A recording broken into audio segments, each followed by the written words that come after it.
Un mums pievienojies pats valsts sekretārs Marko Rubio. Viņš ir šeit kopā ar mums.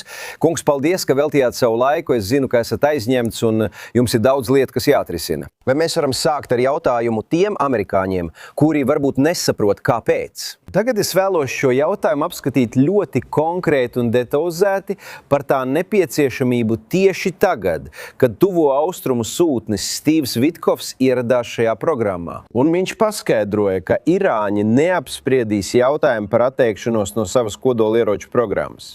Un viņi lielījās, ka viņiem ir 460 kg ar 60% bagātināta urāna, ko varētu bagātināt līdz ieroču kvalitātei 90% 7 līdz 12 dienu laikā. Tajā brīdī šķita neizbēgami, pat ar Midnight Hammer viņi turēsies pie tās sauktajām neatņemamajām tiesībām. Tas bija pagrieziena punkts. Tas bija viens no pagrieziena punktiem, daļa no pagrieziena. Bet Irāna to dara jau 47 gadus, mēs zinām, kā šis režīms darbojās. Es vienmēr saku Irāna, bet es uzsveru, ka nerunāju par Irānas tautu. Cilvēkiem tur šī valdība pat nemaz nepatīk. Tas ir radikāli garīdznieka režīms, cilvēki, kuri to uzskata par savu misiju. Es zinu, ka tas izklausās fantāziski, bet tā ir absolūta patiesība. Šis ir režīms, ko vada cilvēki, kuri tic, ka viņa misija un dzīves mērķis ir atnest pasaules galu. Šie cilvēki vēlas kodolieročus, mēs to zinām, viņi vāc visu nepieciešamo kodolieročiem, viņi būvē tālas darbības raķetes, kas spēj sasniegt Zevu. Pagājušajā nedēļā mēs redzējām, kā viņi demonstrēja divas. Pat noliedzot, ka viņiem tie pieder, viņi ir bagātinājuši urānu līdz 60%. Kā jau teicu, no 60% līdz 90%, kas nepieciešama bumbai, tas aizņem no 12 līdz 14 dienām. Viņi lielījās, ka viņiem tas joprojām ir. Viņi pieprasa bagātināšanu palielinot no 60% līdz 90%. Viņi ir lielākie reģionālā un pasaules terorisma atbalstītāji. Viņiem nekad nedrīkst būt kodolieroči. Tas bija kaut kas, ko prezidents Trumps padarīja ļoti skaidru jau no savas prezidentūras pirmās dienas. Kad viņš 2015. gadā nokāpa pa tām eskalatorām, viņš par to runāja. Patiesībā viņš jau runāja par Irānas draudiem vēl pirms kļuva par politisko kandidātu prezidenta amatam. Viņš nepielaidīs, ka Irāna kļūs par draudiem amerikāņiem vai nākamajām paaudzēm. Tāpēc mēs rīkojāmies ar ļoti skaidru mērķi. Mēs iznīcināsim viņu gaisa spēkus. Mēs to jau esam izdarījuši. Lielāko daļu jau paveicām. Mēs grasījāmies iznīcināt viņu floti, ko arī jau esam sasnieguši. Un mēs grasījāmies iznīcināt lielu daļu viņu raķešu palaišanas iekārtu. Mēs esam uz pareizā ceļa iznīcinot viņa aizsardzības rūpniecības bāzi. Rūpnīcas, kas ražo dronus un raķetes. Mēs esam ceļā uz to. Tie bija mūsu 4 mērķi, jo tās bija 4 lietas, kur viņi varētu paslēpties, lai izstrādātu kodolieročus un draudētu pasaulē. Ja mēs mēģinātu iejaukties, tas nenotiktu Trumpa prezidentūras laikā. Mēs esam grafikā vai pat priekšā katram no 4 mērķiem. Finiša taisna ir redzama. Tas nav šodien vai rīt, bet tas tuvojas. Mēs nonācam līdz punktam, kad mūsu militārie spēki būs sasnieguši visus šīs misijas mērķus, un viņi to dara ar izcilu efektivitāti. Kaut kas, kas ieies vēsturē kā viena no vislabāk izpildītajām taktiskajām operācijām mūsdienu laikos. Mēs atgriezīsimies pie šī grafika pēc brīža, jo jūs un prezidents teicāt nedēļas, nevis mēneši. Kaut ko, ko mēs esam iemācījušies, un ja jūs varētu paskaidrot sīkāk, ja jums ir kodolspējas, jums ir nepieciešama arī nogādes sistēma. Pirms Epic Fury jūs jutāt un apgalvojāt, ka nē. Un pasaule vienmēr ir nenovērtējusi Irānas spējas, vai tās būtu kodolspējas vai balistisko raķešu spējas. Un jūs jutāt, ka tā ir pārāk bīstama draudu, lai to neizskatītu šajā operācijā. Gan balistiskās raķetes, gan kodoldraudi vienlaikus. Tātad tagad mēs redzējām, ka viņiem ir spējas un darbības rādijus, kas ir daudz lielāks nekā mēs iepriekš domājām. Acīm redzot, viņiem tagad ir spējas un darbības rādijus, lai viņu raķetes sasniegtu Parīzi un Londonu. Vai tas ir taisnība? Tas ir pareizi, patiešām, bet viņi to noliedz, atceries. Ikreiz, kad dzirdi par Irānu, tu rādi attēlu ar šo Araši, viņu ārlietu ministru. Šis cilvēks ir melis. Viņš pirms 2 nedēļām bija televīzijā un noliedz, ka Irānai būtu tālas darbības raķetes. Un tad viņi palaida 2 no tām. Tagad mēs nedomājam, ka viņiem ir daudz, bet drīz viņiem būs daudz. Viņiem bija, mēs iznīcinājām ražošanas rūpnīcas. Šie nesen palaistie ieroči var sasniegt tālus mērķus Eiropā. Patiesībā viņi izšāva uz Diego Garcia, viens no tiem neizdevās, viens tika notriekts, bet viņi tos izšāva uz Diego Garcia, kas ir ļoti tālu. Tātad viņi virzījās uz priekšu, lai galu galā iegūtu raķeti, kas varētu sasniegt ASV kontinentālo daļu. Tas bija tas, ko viņi bija iecerējuši darīt. Viņi bija iecerējuši kļūt par nākamo Ziemeļkoreju, tikai tā nav Ziemeļkoreja, ko pārvalda režīms, kas ir problemātisks un grūti saprotams. Bet Irāna, ko pārvalda šītu garīdznieki ar raķetēm, kas spēj sasniegt pašas Amerikas Savienoto Valstu teritoriju tuvākajā nākotnē, uz to viņi virzījās. To viņi būtu sasnieguši beigās, ja prezidents Trumps nebūtu veicis šos pasākumus. Godātais sekretār, vai jūs uzskatāt, ka Ziemeļkoreja ir palīdzējusi Irānai gan balistisko raķešu programmā, gan arī tās kodola programmā? Es nevaru daudz komentēt, izņemot to, ka nekas, ko kāda valdība vai valsts dara, lai palīdzētu Irānai, nekādā veidā netraucē mūsu misijai. Dažas valstis viņiem ir palīdzējuši pagātnē, jā, tā ir. Turklāt Irāna arī palīdz citām valstīm nodrošinot dronus, raķetes un citas tehnoloģijas, ko viņi paši ir izstrādājuši. Bet saprotiet, Irānai ir grūtības iegūt dzeramo ūdeni, un tās ekonomika ir sabrukuma stāvoklī. Situācija pēc tam tikai pasliktināsies. Ir arī tas, ka šī ir valsts, kurā cilvēki protestē ielās ne tikai brīvības trūkuma dēļ, bet arī ekonomisko iespēju trūkuma dēļ. Jo viņi visu to nedaudzo naudu, kas viņiem ir, sankciju apstākļos ieguldīja terorisma finansēšanā. Un tālas darbības raķetes, katru gadu paplašinot to darbības rādījusu, būvējot tūkstošiem no tām un izstrādājot šos vienvirziena trieciena dronus, kas tiek izmantoti pret kaimiņu valstīm. Tieši tajā viņi ir ieguldījuši savu naudu, un tieši to viņi plāno turpināt darīt. Viņi atsakās apspriest raķetes, viņi atsakās pat apspriest terorismu un atsakās apspriest bagātināšanu. Viņi pieprasa tiesības bagātināt urānu. Tiem, kas saka, ka to varētu novērst, viņiem bija iespējas vienoties, bet viņai tikai atteicās vai atlika. Tas nenotiks ar Trumpu. Viņš nepieļaus, ka Irāna kļūs par kodola valsti viņa valdīšanas laikā un apdraud Zevaru, ne tagad, ne vēlāk. Godātais ģenerālsekretār, es domāju, ka ideālā situācija būtu panākta vienošanās sarunu ceļā. Prezidents ir vairāk kārt publiski paziņojis un teicis to pirms pusnakts āmura un operācijas episkās dusmas, un viņš tagad saka atlikušajai vadībai, ka viņš dotu priekšroku sarunu ceļā panāktai vienošanai. Acīm redzot, viņiem ir vara, jo viņi apsolīja prezidentam, ka caur Hormūza šaurumu izlaidīs 20 naftas tankuģus, un cik man zināms, šie kuģi ir veiksmīgi izbraukuši. Tātad viņiem noteikti ir zināms varas līmenis. Jautājums ir par augstāko slāņu vadību. Tā būs gudrāka nekā pirmās 3. Un vai viņi noslēgs vienošanos, vai arī tuvākajā nākotnē saskarsies ar savu galu? Fakts ir tāds, ka 47 gadus viņi ir atteikušies no jebkādām sarunām. Tas nenozīmē, ka mēs pārstāsim mēģināt. Prezidents Trumps vienmēr tam ir ticējis. Es dodu priekšroku sarunām, nevis kariem. Mēs devām viņam 60 dienas pagājušā gada sākumā, piešķīrām vēl vairāk laika pēc šī gada Midnight Hammer incidenta, bet katru reizi tas viss izrādījās bez rezultātiem. Mēs turpināsim mēģināt. Ziņojumi tiek apmainīti, sarunas notiek un pastāv iespēja, ka drīzumā notiks klātienes tikšanās. Mēs vienmēr būsim tam atvērti. Bet prezidents Trumps nepieļaus, ka fiktīvas sarunas tiek izmantotas kā vilcināšanās taktika, lai iegūtu vairāk laika vai dotu viņiem vairāk iespēju. To viņš nepieļaus. Jūs zināt, Baidena valdība 4 gadus mēģināja atdzīvināt Obamas kodolvienošanos ar Irānu. Viņi 4 gadus mēģināja runāt ar irāņiem, kuri viņus apmānīja. Un es domāju, ka viņi cerēja to pašu darīt arī ar šo valdību vēl 4 gadus. Bet viņi neapmānīs prezidentu Trumpu. Viņš neiekritīs viņa spēlēs, viņš arī neiekrit viņa spēlēs. Mēs vienmēr būsim gatavi dialogam, bet mēs nepieļausim, ka saruna neveiksmes traucē mūsu aizsardzībai. Lai dubultotu viņiem esošo raķešu skaitu, lai dubultotu viņiem esošo dronu skaitu. Iedomājieties to, tas nenotiktu, prezidents to nepieļautu, tāpēc viņš arī rīkojās.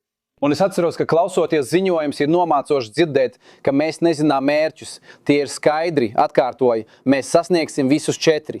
Mēs iznīcināsim viņu gaisa spēkus, to mēs jau esam izdarījuši, mēs iznīcināsim viņu floti, lielu daļu no tā mēs jau esam paveikuši. Mēs iznīcināsim raķešu un dronu rūpnīcas un iznīcināsim, degradēsim viņu raķešu palaišanas iekārtas, liedzot tām šaut uz kaimiņiem un apdraudēt mūsu karavīrus un sabiedrotos reģionā. Mēs esam tuvu šo 4 mērķu sasniegšanai. Šie mērķi tiks sasniegti, tie tiks sasniegti drīz. Palaišana. Parunāsim par Hormūza šaurumu. Katru dienu caur to iziet 20% no pasaules naftas piegādēm. Jūs esat stingri teicis, ka viņiem netiks atļauts ieviest maksas sistēmu, ar kuru viņi varētu iekasēt maksu no valstīm. Divkāršot raķešu skaitu, kas viņiem bija, divkāršot dronu skaitu, kas viņiem bija. Iedomājieties to, tas nenotiktu. Prezidents nepieļautu, vai tas notiek, tāpēc viņš rīkojās. Vēlos vēlreiz atgādināt, jo dzirdu ziņojumus un ir nomācoši dzirdēt, ka mēs nezinām mērķus. Mērķi ir skaidri un mēs sasniegsim visus 4. Mēs iznīcināsim viņu gaisa spēkus, to mēs jau esam izdarījuši. Mēs iznīcināsim viņu floti, lielā mērā to jau esam izdarījuši. Mēs iznīcināsim viņu rūpnīcas, kas ražo šīs raķetes un šos dronus, un mēs iznīcināsim viņu. Mēs nopietni vājināsim viņu raķešu palaišanas iekārtas, lai viņi nevarētu šaut uz kaimiņiem un apdraudēt mūsu karavīrus un sabiedrotos reģionā. Un mēs esam uz pareizā ceļa, lai sasniegtu visus šos 4 mērķus. Šie mērķi tiks sasniegti, tie tiks sasniegti drīz. Parunāsim par Hormuzu šaurumu. Katru dienu caur to iziet 20% no pasaules naftas piegādēm. Jūs esat stingri teicis, ka viņiem netiks atļauts ieviest nodevu sistēmu. Kur viņi varētu dubultot raķešu skaitu, kas viņiem bija, dubultot dronu skaitu, kas viņiem bija. Iedomājieties to, tas nenotiktu, prezidents to nepieļautu. Tāpēc viņš rīkojās. Un es atceros, ka klausoties ziņojums ir nomācoši dzirdēt, ka mēs nezinām. Mērķi ir skaidri, es vēlos tos atkārtot, un mēs sasniegsim visus 4. Mēs iznīcināsim viņu gaisa spēkus, mēs to jau esam izdarījuši. Mēs iznīcināsim viņu floti, lielā mērā mēs to jau esam izdarījuši. Mēs iznīcināsim rūpnīcas, kas ražo viņu raķetes un dronus. Mēs nopietni degradēsim viņu raķešu palaišanas iekārtas, liedzot iespēju veikt vairāk kārtējus uzbrukumus kaimiņiem un draudēt mums, mūsu karavīriem un sabiedrotajiem reģionā. Mēs esam tuvu šo 4 mērķu sasniegšanai. Šie mērķi tiks sasniegti, tie drīz tiks sasniegti. Parunāsim par Hormuza šaurumu. 20% no pasaules naftas piegādes katru dienu iziet caur šo vietu.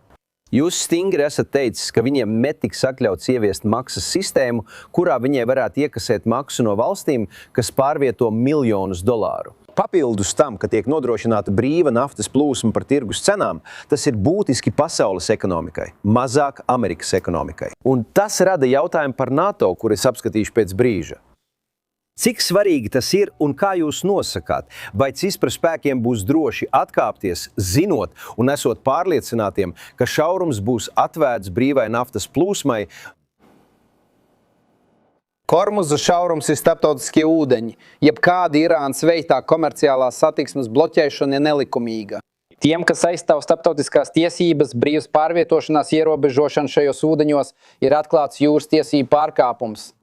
Otrkārt, tas ir nelikumīgi. Uzbrukt un nogremdēt komerckuģus to darīja nacisti 2. pasaules kara laikā Atlantijas okeānā, un to pašu viņi dara tagad ar šiem kuģiem. No valstīm, kuras viņiem nepatīk, zem karogiem, kuras viņi noraida. Tās ir teroristiskas darbības apzināts, un eiropieši saņem maz enerģijas caur Hormuza šaurumu. Mūsu sabiedrotie eksportē daudz naftas caur šo reģionu, īpaši tie, kas atrodas Persijas līcī, un Āzijas un Eiropas valstis ir no tā atkarīgas. Mēs paši no šauruma esam maz atkarīgi. Tātad, ja Irāna nolems uzlikt nodevu vai nelikumīgi kontrolē Hormuza šaurumu, tā būs prezidenta izvēle, vai viņš vēlēsies palīdzēt. Bet tā ir problēma visai pasaulē. Valstīm visā pasaulē ir jāieņem nostāja, jārīkojas šajā situācijā, sakot, ka tas nav pieļaujams. Un tieši to mēs esam mudinājuši darīt. Par NATO jūs teicāt, ka mūsu sabiedrotie mūs pieviļ, piemēram, Spānija, Lielbritānija, Francija un Itālija. Un ka pēc tam, kad viss būs beidzies, mēs pārskatīsim šīs attiecības. Un īpaši tāpēc, ka mēs sedzam 2/3 no NATO aizsardzības izmaksām. Un ja tas ir tikai par Eiropas aizsardzību, kā mēs to varam nosaukt? Un kas tad? Kāpēc mēs nevaram zaudēt piekļuvi nosēšanās iespējām Eiropas valstīs, kad mums tas visvairāk nepieciešams? Kāds ir šīs alianses mērķis? Un NATO alianse ir apdraudēta. Šons, es biju liels NATO aizstāvs laikā, kad biju senators Zemneu, jo tā ir ārkārtīgi vērtīga, un tas nebija tikai par Eiropas aizsardzību. Tas mums arī nodrošināja militārās bāzes, lai projicētu spēku dažādās pasaules daļās, kad vien radās draudi nacionālajai drošībai. Ja NATO tagad liedz izmantot šīs bāzes, lai aizstāvētu Amerikas Savienoto valstu intereses, tad alianse kļūs par vienvirziena ielu. NATO būtībā nozīmē, ka mums ir karaspēks Eiropā, lai aizsargātu Eiropu, bet, ka mums vajag viņu palīdzību, mēs nelūdzam gaisa triecienus. Ja mums ir jāizmanto viņu bāzes, un viņi saka nē, kāpēc mēs esam NATO? Jautājiet sev, kāpēc mēs tērējam simtiem miljardu un gadu gaitā triljonus dolāru visiem šiem amerikāņu spēkiem? Tie ir izvietoti reģionā. Ja brīdī, kad tas ir nepieciešams, mums nav atļauts izmantot šīs bāzes. Tā tad nav šaubu, ka pēc šī konflikta beigām mums būs jāizvērtē šīs attiecības no jauna. Mums ir jāpārvērtē NATO vērtība mums. Galīgais lēmums ir prezidents ziņā, un viņš to pieņems. Pabeigsim darbu šeit. Kā jau teicu, mēs esam ļoti tuvu tām, lai sasniegtu savus mērķus visā, ko minēju, bet es tiešām domāju, ka mums ir jāpārskata tas no jauna.